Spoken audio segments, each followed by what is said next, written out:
BNR gold and diamonds తరుగు తక్కువ బంగారం ఎక్కువ. ఇప్పుడు మన వైజాగ్ లో జూలై 24న గ్రాండ్ ఓపెనింగ్.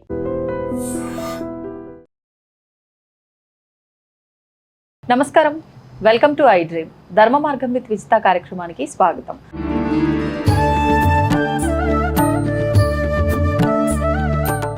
నమస్కారం అమ్మా. నమస్తే. మస్తు ఉత్సాహంగా అనిపిస్తున్నారు. ఎందుకో చెప్పనా, ఆషాఢ మాసం వచ్చేస్తుంది. మరి ఆషాఢం వచ్చిందంటే మనకు తెలంగాణ ప్రాంతం అంతా కూడా దడదల్లాడిపోద్ది. దేంతో అమ్మా? ఏంటి బోనాలు, కొత్త చీరలు, కొత్త జాకెట్లు. చీరలు జాకెట్లే ముఖ్యం. బోనాలమ్మ ముఖ్యంగా. అంటే ఏంటో ఎన్ని పండుగలు చేసుకుంటూ ఉంటాం కానీ ఈ బోనాలు అనేసరికి ఆ హంగామా మామూలుగా ఉండదు. అందరిలో జోష్ తిరిగిపోతుంది. అవును. ఎందుకని మన తెలంగాణ ప్రాంతంలోనే విశేషంగా బోనాలు ఎంత ఘనంగా జరుపుకుంటూ ఉంటారు? అసలు బోనం అంటే ఏంటి, బోనాలు ఎందుకు చెయ్యాలి, దాని గురించి వివరించండి. కాదు నాన్న, బోనాలు అనేది ఎక్కువగా ప్రాచుర్యం పొందలేదు. అవును, అసలు తెలియదు ఎవరికి. చాలా వరకు తెలియదు, చాలా వరకు తెలియదు. మన తెలంగాణ వచ్చిన తర్వాత బోనాలు బోనాలు బోనాలని పెద్ద హంగామా తయారైంది. కానీ అంతఃపూర్వం ఊర్లలో ఎక్కడో ఏందో కనీ కనపడకుండా గ్రామాల్లో మాత్రమే జరిగేది. ఊరంతా ఇప్పట్లాగా కొత్త చీరలు ఎప్పుడెప్పుడు ఆషాఢం వస్తుందా, పాత చీరలు అక్కడ పడేసి కొత్త చీరలు కొరకి కేజీ సేల్స్, కేజీకి. మా మహిళా మండలిలో వాళ్ళు చెప్తారు, ఆషాఢం వచ్చిందంటే ఆ చీరలన్నీ పడేసేసి కొత్త చీరలన్నీ కొనిపెట్టుకుంటారట. ఇప్పుడు తొలి ఏకాదశి లాగా చీరలన్నీ కొనిపెట్టుకుంటారు.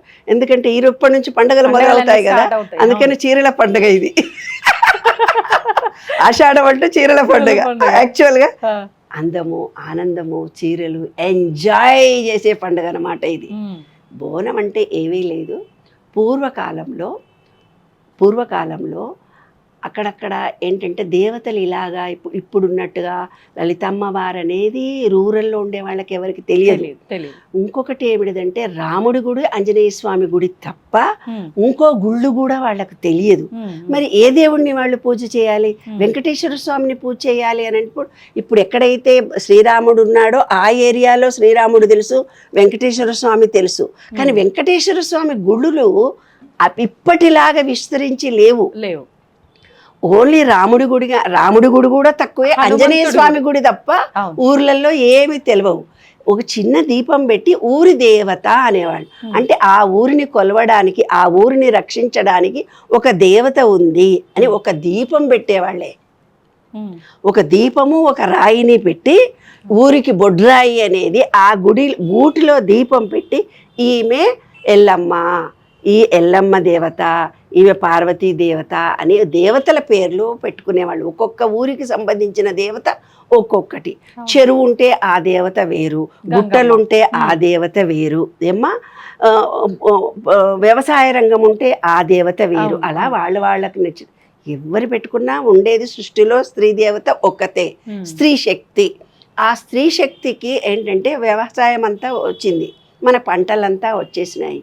పంటలంతా వచ్చి మంచిగా పంట పండాలి, మంచిగా వర్షాలు కావాలి. అందరూ అనారోగ్యాలతో ఉండేవాళ్ళు. గత్తర అనే రోగాలు వచ్చేవి. ఏమిటిదంటే వామిటింగ్స్, మోషన్స్ అయ్యేవి. అంటే ఏంది, లాట్రిన్లు పక్కనే ఉండేవి, ఇంటి పక్కనే లాట్రిన్లు ఉండేవి. ఇప్పుడంటే దూరంగా లాట్రిన్లు ఉంటున్నాయి కాబట్టి హైజీనిక్గా ఉంటున్నాము. రోగాలు కూడా మనకు తగ్గిపోయాయి, సామాన్యంగా తగ్గిపోయాయి. అలా అప్పుడు ఊర్లలో మురికి అంటూ మిట్టు ఏం తెలిసేది కాదు, అనామకంగా ఉండేవాళ్ళు. ఎడ్యుకేషన్ అనే తెలియదు. తెలంగాణ అంటేనే మరీ రూరల్ ప్రాంతం. అంటే పూర్తిగా మూఢనమ్మకాలు, మూఢ విశ్వాసం. ఈ చెట్టును చూపించి నువ్వు దేవత అంటే వాళ్ళ జీవితకాలం మొత్తం ఆ చెట్టును దేవతగానే కొలుస్తారు. ఒక రాయిని చూపించి ఇది దేవతమ్మ అంటే అది దేవతగానే కొలుస్తారు. అంత అమాయకమైన వాళ్ళం మనం తెలంగాణ వాళ్ళం.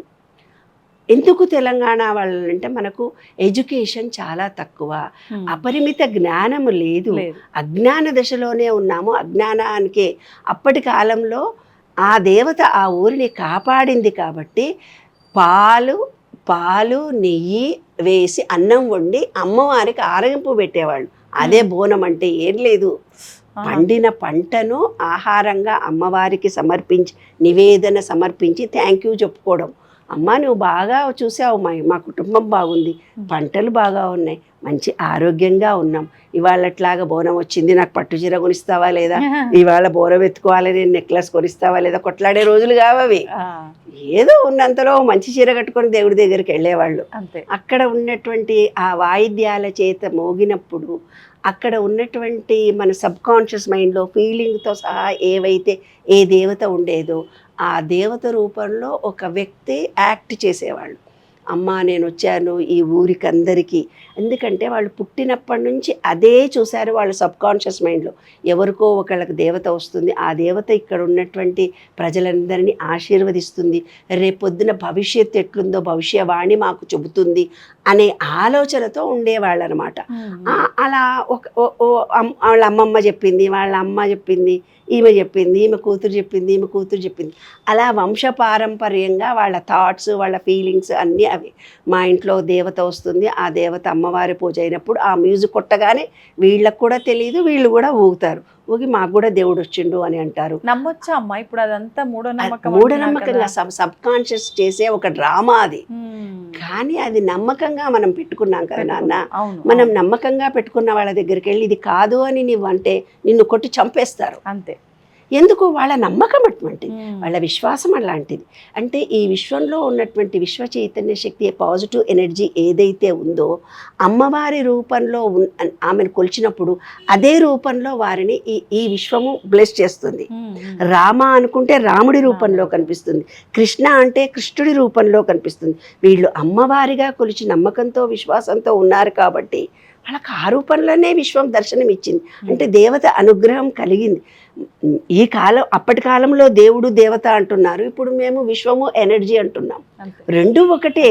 ఈ ఎనర్జీ అంతా కూడా ఈ విశ్వాన్ని నడిపిస్తూ చైతన్యవంతంగా జరుగుతూ ఎండాకాలము వానాకాలము చలికాలము ఎలా పరిణామక్రమం మారుతూ పెరుగుతుందో దాన్నే విశ్వము అంటున్నాం మనం. విశ్వము అంటే ఎక్కడి నుంచో ఊడి పడలేదు. భూమి, మనలో భూమి ఉంది, బయట గాలి ఉంది, మనలో గాలి ఉంది, బయట సూర్యుడు ఉన్నాడు, మనలో జఠరాగ్ని ఉంది, బయట ఆకాశం ఉంది, మనలో విశుద్ధి ఉంది, బయట గాలి ఉంది, మనలో గాలి ఉంది. ఈ పంచభూతాల్లో డిఫరెన్సెస్ ఏవైతే జరుగుతాయో మన బాడీలో కూడా డిఫరెన్సెస్ జరుగుతాయి. కానీ ఇక్కడ ఒకటి ఆత్మ అని చెప్పారు. ఆత్మ అంటే చిత్రంగా గుప్తంగా రికార్డ్ చేసే ఒక చిన్న చిప్ అన్నారు. ఈ చిప్ అనేది సబ్కాన్షియస్ మైండ్ ఉంటుంది. ఈ సబ్కాన్షియస్ మైండ్లో ఫీలింగ్తో సహా నీవు 14 నెలల నుంచి 7 సంవత్సరాల వరకు ఫీలింగ్తో సహా ఈ అమ్మవారిని నేను ఇలాగే కొలుస్తాను, నమ్మకము పూజ, వాళ్ళు పుట్టినప్పటి నుంచి చూసింది అదే విధమైన దర్శన భాగ్యం కలిగిస్తుంది ఈ విశ్వం వాళ్ళకి.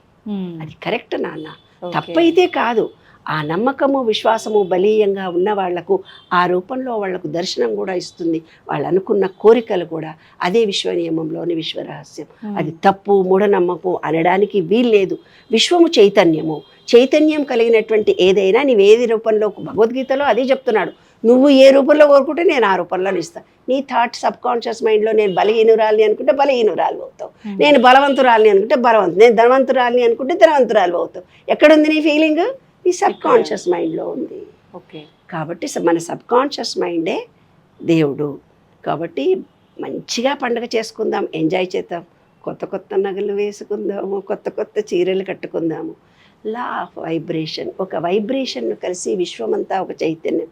ఏమి వదినా బాగున్నావా, ఏం చెల్లి బాగున్నావా, ఎవరి ఇళ్లల్లో వాళ్ళు తింటూ కనీసం పలకరింపులు లేని ఈ రోజుల్లో ఊరంతా ఒక చోట కలిసి అందరూ పలకరింపులు. అందరు అనుకుంటారు ఆడోళ్ళు నగలు నెక్లెస్లు ఇవేని కాదు నాన్న, ఆత్మీయత అనురాగాలను కూడా పంచుకుంటారు, ప్రేమానురాగాలను కూడా పంచుకునే ఒక గొప్ప పండుగ.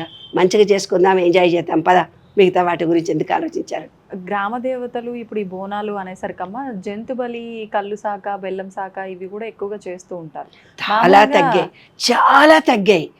ఎప్పుడైతే ఒక జంతువును బలి ఇస్తూ వెళుతుంటావో అది చనిపోయేటప్పుడు ఏం ప్రాణభయంతో గిలగిల కొట్టుకుంటుంది. అది ఎప్పుడైతే ప్రాణభయంతో గిలగిల కొట్టుకొని చచ్చిపోయిందో దాని శరీరం పార్టులంతా ఒక రకమైన భయం ఉంటుంది. ఆ భయంతో ఏర్పడినటువంటి నాన్ వెజ్ని నీవు తింటే నిరంతరం నీకు ఏదో భయము, ఏదో లోపము జరుగుతుంది. ఆ జంతు బలిని చాలా తగ్గించారు. కోడిని బలిచ్చేవాళ్ళు అది కూడా తగ్గించారు నాన్న. అమ్మవారికి ఆరగింపు పెట్టి అగరొత్తులు పెట్టి కొబ్బరికాయ కొట్టడం ఒకటే చేస్తున్నారు. ఎందుకంటే అది భయంతో చనిపోయినప్పుడు దాని శరీర భాగాలన్నింటిలో కూడా దాని కండరాల్లో నరాల్లో భయం అనే ఒక ఎనర్జీ ఉంటుంది. అదే ఎనర్జీతో వండినటువంటి నేను తింటున్నప్పుడు అవే ఫీలింగ్స్ నీకు వస్తాయి, నువ్వు భయపడుతూనే బతుకుతావు. కాబట్టి తినటం లేదు. చాలామంది తెలిసిన పరిజ్ఞానం పెంచుకుంటూ ఉన్నవాళ్ళు. వెళుతున్నటువంటి ఇంత జనరేషన్లో తగ్గించేశారు. ఎవరో ఒకళ్ళు ఫోన్ చేసి మేము నాన్ వెజ్ తినము. అరే నాన్ వెజ్ తినొద్దని ఎవరు చెప్పారా? తినరు హ్యాపీగా, తింటే అట్రాక్షన్ అసలు ఫలించదా అని అట్లాంటివి కండిషన్స్ ఏమీ లేవు నాన్న. ఎందుకంటే పుట్టినప్పటి నుంచి మీ ఆచార వ్యవహారాలు ఎలా ఉన్నాయో అలా జీవించడము, భౌగోళికంగా ప్రకృతి సిద్ధంగా మీకు ఏవి ఏర్పాటు జరిగిందో వాటిని ఎంజాయ్ చేయడమే లైఫ్, కానీ వాటిని బంద్ చేయి చెప్పడం ఏ శాస్త్రంలో లేదు. బలవంతంగా చంపొద్దు అన్నారు, బలవంతంగా ఎవరిని హింసించొద్దు అని అన్నారు, అది మాత్రం చెప్పారు, అంతకంటే ఎక్కువ చెప్పలేదు. కాబట్టి ఎవరి సిద్ధాంతాలు ఎవరి నమ్మకాలు వాళ్ళే. ధన్యవాదాలమ్మా. నమస్తే. And for more videos, Please subscribe to iDream channel. Subscribe to iDream Media. Please subscribe to iDream. Please subscribe to iDream. Please subscribe iDream. And please subscribe to iDream. For more videos, subscribe to iDream. please like, share and subscribe to the channel. Congratulations, iDream. Subscribe to iDream. Subscribe to iDream. So subscribe to iDream Media. iDream ki iDream team andarki huge congratulations. Please subscribe iDream Media. Please subscribe to iDream. Subscribe iDream. Please subscribe to iDream. iDream అంటే నా కళల channel subscribe చేసుకున్నారు, నోరు తిరుగుతలేదు, మీరైతే గంట గుర్తు కొట్టండి. For more such videos, please subscribe to iDream. Subscribe to iDream. Please subscribe to iDream. Please subscribe iDream Media. Please do subscribe to iDream. Please subscribe to iDream Media. For best entertainment and information, please subscribe iDream. And don't forget to subscribe to iDream.